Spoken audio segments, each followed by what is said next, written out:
अभी कुछ दिन पहले ही राजू और कविता की शादी हुई थी। दोनों अपनी नई जिंदगी से बहुत खुश थे। राजू एक नए जमाने का मॉडर्न ख्याल का लड़का था, वहीं कविता गांव की संस्कारी लड़की थी। फिर एक दिन, अरे राजू बेटा, अभी अभी तुम दोनों की शादी हुई है, तू बहू को हनीमून पर कहीं ले जा। अभी से तुम दोनों इतने सीरियस हो रहे हो। अरे यही तो उम्र है तुम्हारे घूमने फिरने की, और वहाँ से आकर फिर हमें पोता पोती की खुशखबरी सुना देना। लता की बातें सुनकर कविता शर्मा जाती है। ठीक है माँ, हम कल ही गोवा हनीमून पर जा रहे हैं।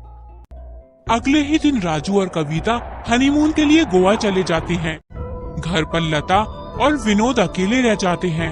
दोनों साथ में अपना पुराना वक्त याद करते हैं और साथ में रोमांटिक बातें भी करते हैं। फिर कुछ दिन बाद कविता और राजू हनीमून से घर वापस आ जाते हैं। इधर कुछ दिन बाद लता की तबीयत खराब होने लगती है। लता और विनोद डॉक्टर के पास जाते हैं, जहां उन्हें पता चलता है कि लता प्रेग्नेंट है। ये बात सुनकर लता घबरा जाती है। फिर वो अपने बेटे राजू को बताती है। तो क्या हुआ माँ, अब तो ये सब आम बातें हैं। पर बेटा, बहू को हम ये सब कैसे बताएंगे? अरे आप उसकी फिक्र मत कीजिए, मैं बता दूंगा। राजू कविता से बोलता है। देखो कविता, माँ का पूरा ख्याल रखना, अब उनसे कोई काम मत करवाना। क्यों, क्या हो गया?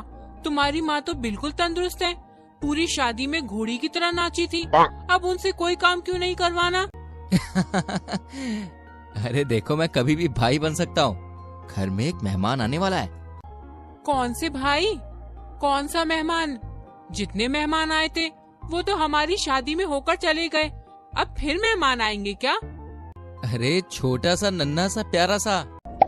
कविता अपने पति की बात को पहले तो कुछ समझ नहीं पाती, फिर थोड़ी देर के बाद उसके होश उड़ जाते हैं और कविता गुस्से में आग बबूला हो जाती है। कविता सर पर हाथ रखकर बैठ जाती है। क्या सासू माँ माँ बनने वाली है? नहीं नहीं, अरे ये क्या बोल रहे हो? मजाक कर रहे हो ना? तुम पक्का झूठ बोल रहे हो। अरे मैं कोई झूठ नहीं बोल रहा हूँ। हे भगवान, ये किस घर में मुझसे शादी हो गई? कविता गुस्से में इधर उधर घूमने लगती है। अरे ये क्या हो गया? तुम नागिन की तरह काहे नाची जा रही हो? तुम मुझसे पूछ रहे हो कि क्या हुआ है? इतना बड़ा कांड हो गया और तुम इतने शांत भला कैसे रह सकते हो? मेरे मायके वाले सुनेंगे कि सासू माँ अपने बच्चे को जन्म देने वाली है, तो मेरी क्या इज्जत रह जाएगी? अब तो मैं किसी को मुंह नहीं दिखा सकती। अरे चुप रहो यार, ओवर एक्टिंग बंद करो। मेरी माँ प्रेग्नेंट है तो इसमें कौन सी बड़ी बात है? चलो जाकर माँ के लिए पानी गर्म कर दो, उन्हें दवा खानी है। कविता गुस्से में बड़बड़ करने लगती है।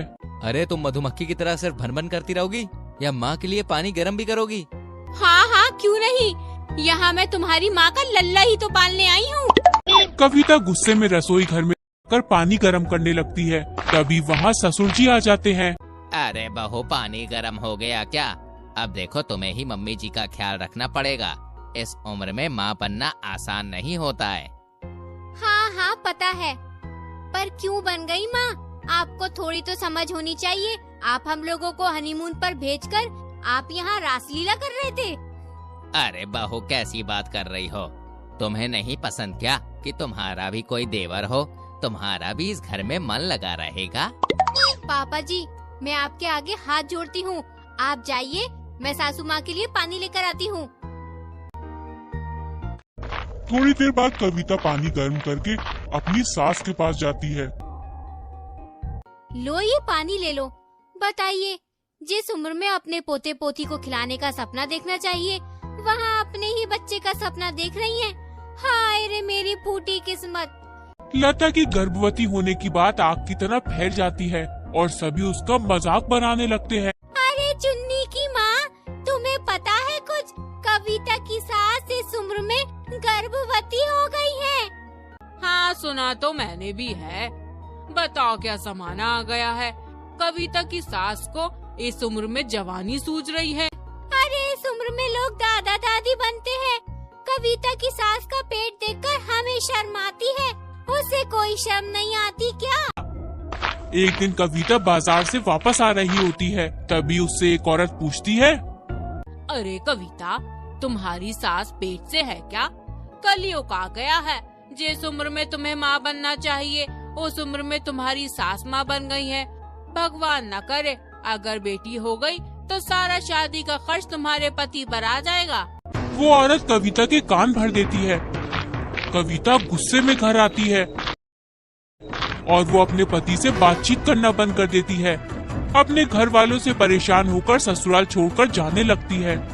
ओ जी, मैं मैके जा रही हूँ। अब इस घर में नहीं रह सकती। तुम्हारी इज्जत नहीं है पर मेरी इज्जत मुझे बहुत प्यारी है। मैं इस तरह लोगों के ताने नहीं सुन सकती हूँ। राजू कविता को बहुत समझाता है पर कविता राजू की एक नहीं सुनती। तब राजू बोलता है, ठीक है, अगर तुम्हें मायके जाना है तो तुम जा सकती हो, मैं तुम्हें नहीं रोकूंगा, पर तुम मेरे साथ सिर्फ एक जगह चलो, वो भी बिना किसी सवाल के। चुपचाप चलो प्लीज।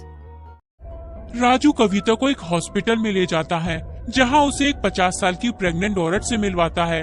वो औरत बोलती है, बेटा, मैं काफी दिनों बाद अब IVF से प्रेग्नेंट हुई हूँ।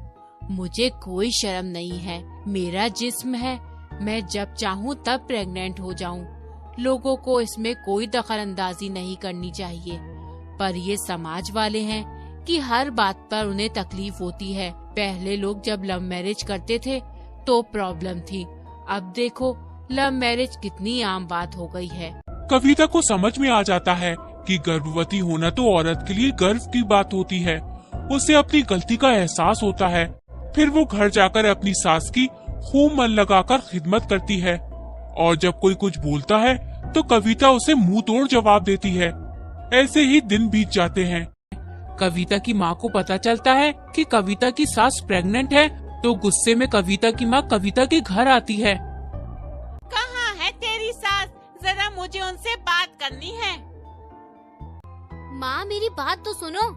चुप, बिल्कुल कुछ मत बोलना। आज हमारी नाक कटाने के लिए हमसे रिश्ता जोड़ा था क्या? तभी वहाँ कविता की सास आती है और बोलती है, कैसी है समधन जी, कैसे आना हुआ आपका? हाँ, मैं तो ठीक हूँ। आपने तो हमें कहीं मुंह दिखाने के काबिल नहीं छोड़ा। जिस उम्र में पोते पोती को खिलाने का शौक होना चाहिए उस उम्र में खुद का बच्चा खिलाने का शौक कहाँ से आ गया? कविता की माँ लता को बहुत बुरा भला सुनाती है और बोलती है, चल बेटी, इस घर से चल। हमें इस घर से अब कोई रिश्ता नहीं रखना। नहीं माँ, अब यही मेरा घर है। अगर मेरी सास प्रेग्नेंट है तो क्या हो गया? किस किताब में लिखा है कि औरत इस उम्र में प्रेग्नेंट नहीं हो सकती? कविता अपनी माँ को समझाती है। उसकी माँ को समझ आ जाता है और उसकी माँ को अपनी गलती का पछतावा होता है। इसी तरह कुछ दिन बीत जाते हैं। फिर एक दिन लता प्यारी सी बच्ची को जन्म देती है। राजू अपनी बहन को गोद में लेकर बहुत खुश होता है। ओ जी, जरा मुझे भी तो अपनी नन्ही सी नन को हाथ में दीजिए ना, मैं भी तो खिलाऊंगी इसे। इसी तरह वो सभी हंसी खुशी रहने लगते हैं। अच्छी लगी कहानी तो हमारी वीडियो को लाइक करें और शेयर करें और आने वाली वीडियो को देखने के लिए हमारे चैनल को सब्सक्राइब करें।